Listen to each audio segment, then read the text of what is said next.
Hey guys, Greg here from Citadel Roof Systems. We're on your project here in South Portland, Maine, and we're doing a roof evaluation for you. This roof is an EPDM rubber roof. It is a Carlisle membrane. And when we talk about EPDM rubber roofs, we have a few different terms that I want to familiarize you with before we get going on this. One term that we use is called the field of the roof. This is this section of the roof right here that we're looking at. The area that lies between the seams is called the field. Another thing that we refer to is the flashing. That's the area over there along the roof edge. And we also refer to penetrations. That's these pipes that you're seeing poking up through, and they have flashing on them as well as your vents down there and your chimney. We consider a penetration as well. We also have patches, which you can see over here. These small little patches here, probably installed through the years from somebody slicing through the membrane from ice dam removal or shoveling the roof. And we also have terms that we use for failures in these things. And so one thing that we're going to look at here in this seam is we have these fish mouths right here that you can see. Water will penetrate through and go right into your seam. We have this in multiple areas. This is all the way down these seams all over the roof. We're not going to show you every single one of them for the sake of time, but we just want to point out some of them to you. Another term that we use is called dog ears. That's on sections like this where the ends just kind of lift up. And we're going to show you some of those as well. Now these things happen for a few different reasons. One is from your general UV degradation. Another is from something called freeze and pop. And what happens with freeze and pop is the water, as you see here, can run into the side of your drain, even if it only has a 1/4 inch or so, and it freezes at night and it expands. And then the next day it thaws and goes in further, and then it freezes the next night, and it causes a seam to actually pop. So we have lots of freeze and pop that's occurred on this roof. Another thing that happens to cause that is something called thermal shock. These membranes are black and they can heat up to 175 degrees during the day, and so when the sun hits the black membrane, it relaxes it and it spreads out, and then it will rain on it and will cause it to contract very quickly, and it will actually cause the membrane to pop in areas. So that's called thermal shock. And so as we work our way down here, we're going to see that you have something called ponding. These are the areas that remain with water on them over 72 hours. You have significant ponding over there, as well as the area that we originally called in for that's leaking. And so as we come around here and we inspect some of your flashing, you can see the condition of the flashing here is very degraded. That's primarily from UV degradation. And as we walk down here, we're going to see that this continues to be the case all the way down, and we'll look at some more of that in a few minutes.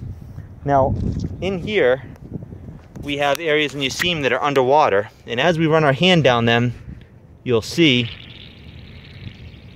all that water coming out, all the air under there. We squeeze most of it out there, but you can see that there's some more.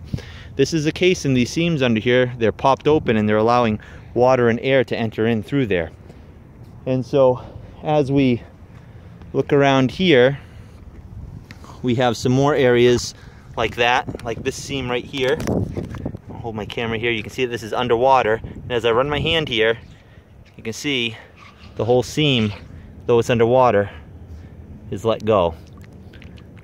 And what happens here is the water acts as sort of a magnifying glass and intensifies the UV degradation in these areas, so they tend to get brittle quicker under ponding. Another thing that we're going to look at are your penetrations. This penetration here, you can see as we get close, has a couple holes in it. We have one hole right here, and then we have another hole here that's let go as a result of, if you can see, you have a metal clamp in there, just a hose clamp, and the back side of it had pressure on the flashing material and caused it to let go. So you have water penetration there as well. And now as we go down to this area here, we're going to take a look. I'm trying to remember some of the spots here that we looked at. But as we run our hands along this here, you can see again, you have more fish mouths as a result, letting water come in. See, we have more here, another one there. And so this is typical. Again, we'll take another look at your flashing. You can see the condition of this as we run down. And now we're going to walk over here and take a look. There are couple areas here. Again, you can see that this is ponding and this forms algae here as a result, because this water stays here a long time. And right in here, you can see, as I do that, you can see the air come out, and then you can find the hole that we found where water's going in. This is the case on many of these seams here. We're not going to cover all of them, just going to take a look at a few. Again, we see your flashing.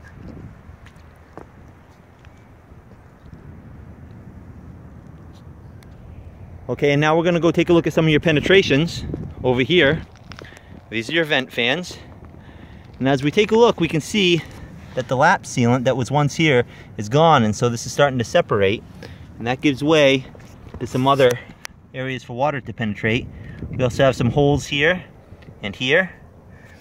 And as we take a look at this other vent fan over here, this is what we were referring to as dog ears, right here. And as we work our way around, you can see holes in the side where your fasteners were. And on this side, see if we can get this to focus for you. You can see larger holes as well.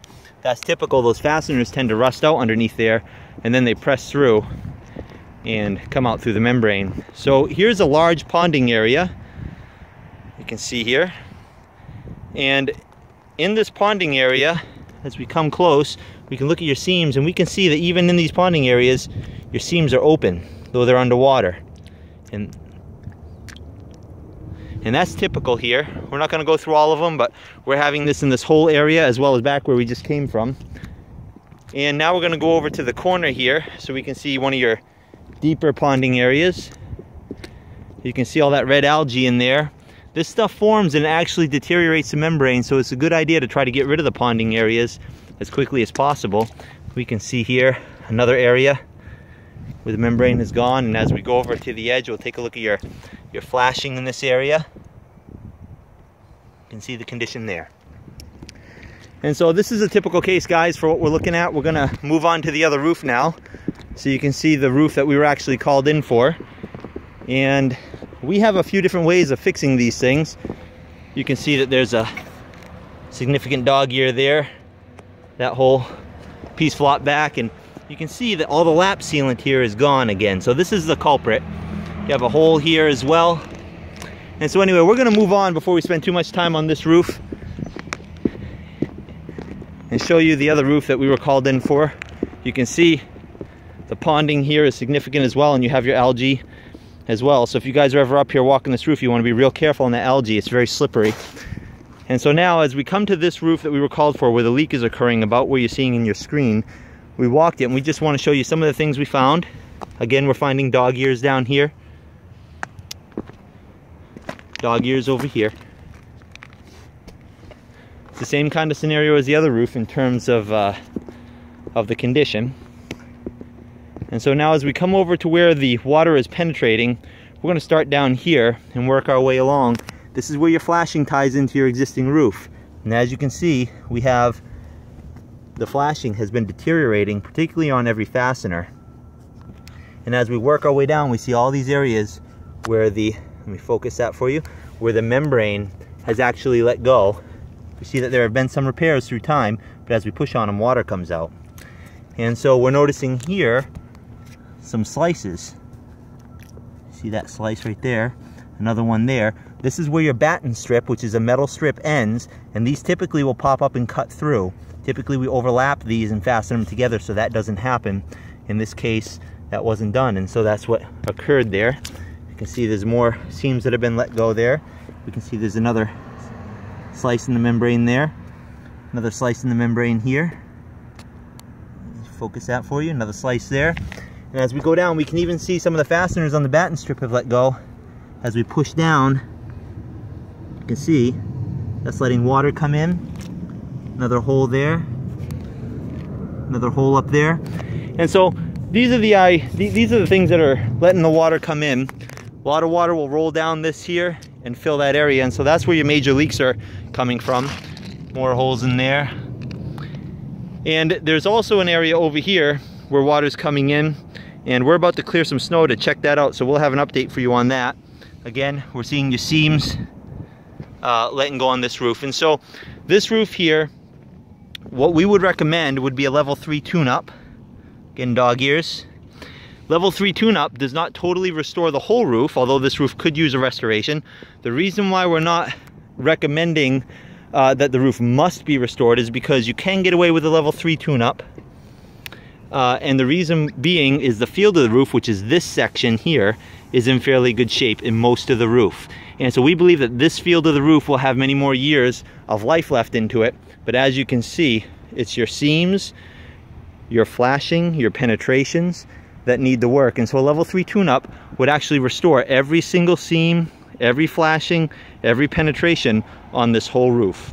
And then you guys should be watertight and good to go. This is Greg from Citadel Roof Systems, 603-969-0968.